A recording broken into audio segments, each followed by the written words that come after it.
Interesting fight coming up this weekend. We have the UFC debut of Lafayette, Louisiana zone. It's the Ghost AJ Fletcher, guy who does happen to train with Dustin Poirier and Alan Jouban, and he's looking to put that shiny, squeaky 9-0 perfect record on the line against the guy in Matt Semelsberger, Semi the Jedi, coming in here at 9-3 with a little bit more experience. But you know what he does have? A 15-second and a 16-second knockout win, respectively, in the UFC. You don't see that very often. Wins over Jason Witt, and then his last time out, a win over Nick Diaz's training partner, Martin Sano. A big-time win there not that long ago, about 4 months ago. A loss on his record to Chaos Williams that was really a 50-50 fight in that one. And then before, a win over Carlton Minus in his UFC debut. So, kind of weird that they match up a guy off a Contender Series against a guy who's already 3-1 with the promotion, but that is what we're getting in this matchup. For AJ Fletcher, he's a guy that even the broadcast in his fight on Dana White's Contender Series against Damiani, they kind of mentioned, hey, this guy looks a little small for this division. You look at it, he kind of has a Sean Shirk build for 170 pounds. He really is at a reach disadvantage. You see that in terms of the numbers. What is it, like an 8-inch reach disadvantage? And Paul Felder even said on the broadcast, they list him as 5'10", same height as his opponent. He's not as tall as his opponent whatsoever. So I'd like to get the real particulars on Fletcher. There's a fluffer on board somewhere with some of those reaches and the heights. But when it comes to AJ Fletcher, he uses his size well in his fights. Fight's way bigger than he is. And I'm not just counting out the hops that he had in his last fight, because he did jump to the moon on that flying knee. And it was very, very nice. This should be a really fun fight. I do believe it will be. Because, like you said, Semelsberger's the more experienced guy. But just his fighting style is going to give AJ Fletcher a chance to win this fight, because both guys are known for their tremendous knockout ability, and that's why I'm so excited for this fight. And for Fletcher, this is a great opportunity to get a really big statement win in your UFC debut. Not that Semelsberger is a big name by any means, but because he does leave windows open with his striking style, Fletcher could leave this win either getting a big poster dunk or being on the receiving end of one, which can always be good or bad for your UFC debut. But I just think this is a fun fight to get things started off on, because for Semelsberger, we know the type of power he has. You set it off. 2 sub-20 second KOs in the UFC is absolutely ridiculous. But again, he's one of these power punchers who can kind of fall into a lull sometimes in his fights. But that's going to be the really fun thing about this one. AJ Fletcher does not give you the opportunity to ever have range and just sort of take a breath in your fight. Fletcher's going to be face-to-face with you, just trying to land his own power shots. And yes, does he sometimes aim pretty big and miss pretty big as a result of it? Yes, he does, quite often. But when he is able to land those big shots, they have devastating effects. And before he took on Damiani over on Contender Series, who was 10-2-1, before that, AJ Fletcher's level competition, he was 8-0, 40-55, so it wasn't the greatest. And again, I went back and did a lot of tape study on AJ Fletcher, and it just kind of continues to confirm that. The fight against Ariel Juarez, where he's able to go out there and get the submission, Juarez is starting to land a combination up against the cage. It's the ability to get the fight down to the mat by Fletcher. And the thing that I love out of him, it's the fact that he's got a really nice kick to the leg, and he really does whip it out there well and try and kind of figure out his distance. He figures it out fairly early in his fights. You do see a lot of first round finishes, or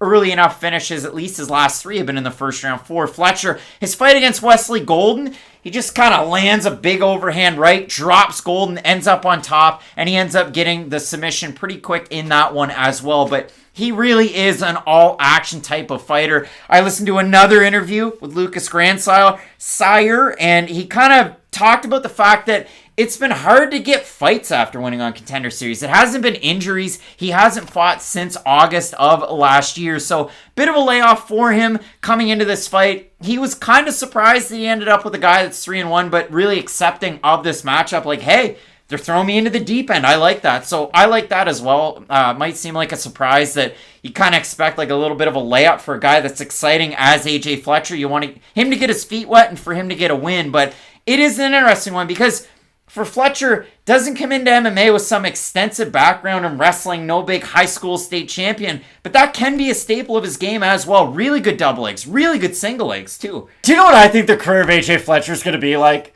Nate Landwehr's. It's going to be fun sometimes. There's going to be some highs. There's definitely going to be some lows. Just being that aggressive with your fighting style is going to cost you at some points. And yes, you can see the positives throughout his record. Like you said, he can drop guys into submissions. He can knock them out outright on the feet. Like, he does look very good against this low level of competition, which is what we say. If you're fighting guys who aren't on your level, you better look good doing it. And you better do it in impressive fashion.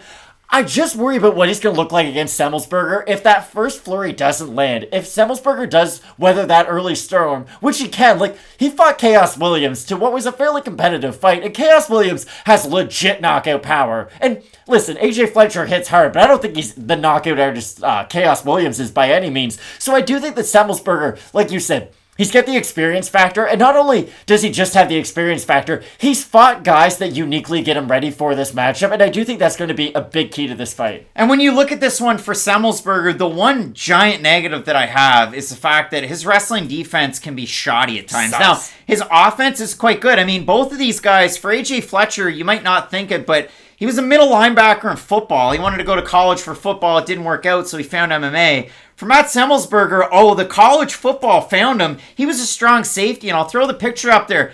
Like, he looks like the caveman from Geico got an opportunity on the team, but 204 pounds, and they say he was even higher than that when he was playing as a freaking 204-pound strong safety. You imagine that guy coming at you looking to tackle you if you're a wide receiver? Terrifying. No way, Jose. But he ends up in MMA. Again, the big fight that I point to for Matt Semelsberger that gives me pause is the fight that he had way back when. And it's a win, too, with CFFC against Kanchenbekov, where he wins by split decision, but he gives up minutes off his back, and he was holding guard, like wrapping his legs. You didn't like to see it, but he has definitely grown as things have gone on. Crazy 88 MMA has been the home for him for a very long time. Gladiators Academy of Lafayette for AJ Fletcher, but I look at the odds in this one. Semelsberger open to minus 205, minus 253 right now. For Fletcher, open to plus 175.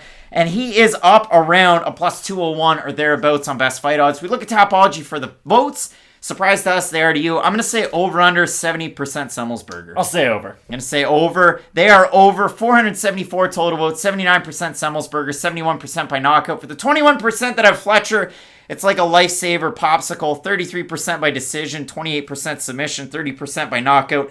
Those numbers don't add up to 100, so sometimes Tapology, the math isn't there, but what I do know is the fans are favoring Semelsberger. The odds favor Semelsberger, but Fletcher, I like his wrestling and I like his power in this one too.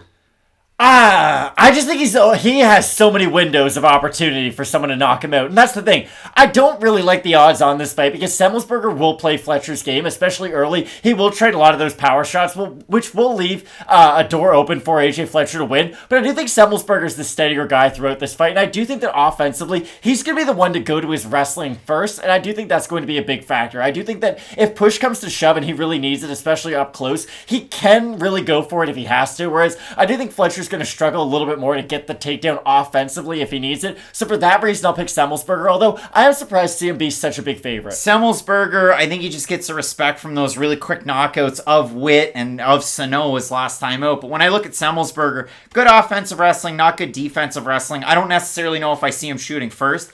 I'm eager to see these guys on Friday because I assume Matt Semelsberger is going to look a weight class bigger than AJ Fletcher. Fletcher's bodied up, but Semelsberger is a really big guy. He rehydrates big. He also throws big-time straight shots down the pipe. The one thing that I don't like out of Semelsberger is he's not a volume guy at all. And even when he wasn't knocking guys out, like big time on the regional scene, it's a lot of 1, reset, 1, 2, reset. And then we wait and we wait and we wait. And you don't like to see those periods against a guy in Fletcher that I've seen him get hit big time straight down the middle. And when he does, he reacts and then he wrestles and it works to great effects in those fights. But for me, I do like Semelsberger. I like the straight shots. I like the power. I love AJ Fletcher as a prospect, but for me, I just can't take him in this matchup here. Here for a good time, not a long time. I think that could be the career of AJ Fletcher. I think he's going to be a contender to win fight of the night every time he's on a card. I'm just curious to see how much success he'll have at the UFC level. Big time opportunity for both of these guys. Let us know if you're going with the Ghost, Fletcher, or Semi the Jedi. Matt Semelsberger, we both have him. And a big time card coming up. Pereira taking on Silva. In the main event, Santos taking on Ankalaev. You're not going to want to miss it. Keep it locked in with Fight Night Picks. We always say, let's get into it.